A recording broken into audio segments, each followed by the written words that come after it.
kaibigan. Nandito po ako ngayon para po sabihin sa inyo ang napakasamang balita. Pumanaw na po. Iiyak po ako. Pumanaw na po ang aking mahal na kaibigan na si Melvin Caraan. Mahal na mahal po siya.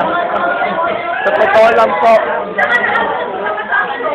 mabait po siya. Naniniwala po sa sinabi ng Diyos na ang mababait laging nauuna.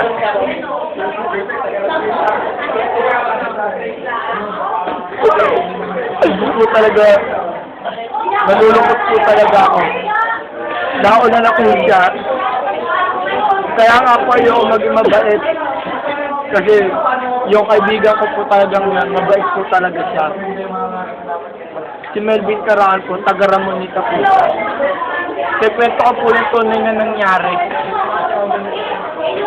Prepare ka muna, kapatid. Si Melvin Caraan po ay naglalakad sa Ramonita. So, sa mga palad po, hindi po natin masasabi ang pagkakataon. Nasagasaan po siya. Sports car.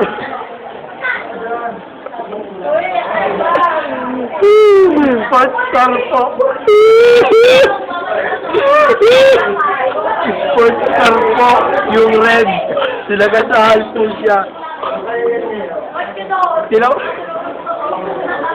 Sinamahal po siya.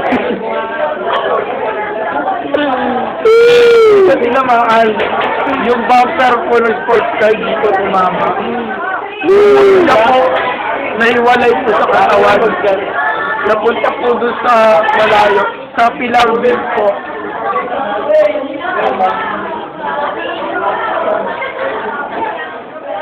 Mahal na mahal ko po siya. Mahal na mahal po namin siya magkakatropa. Sa totoo lang po, binabati ko po yung pamilya ko, Abong family.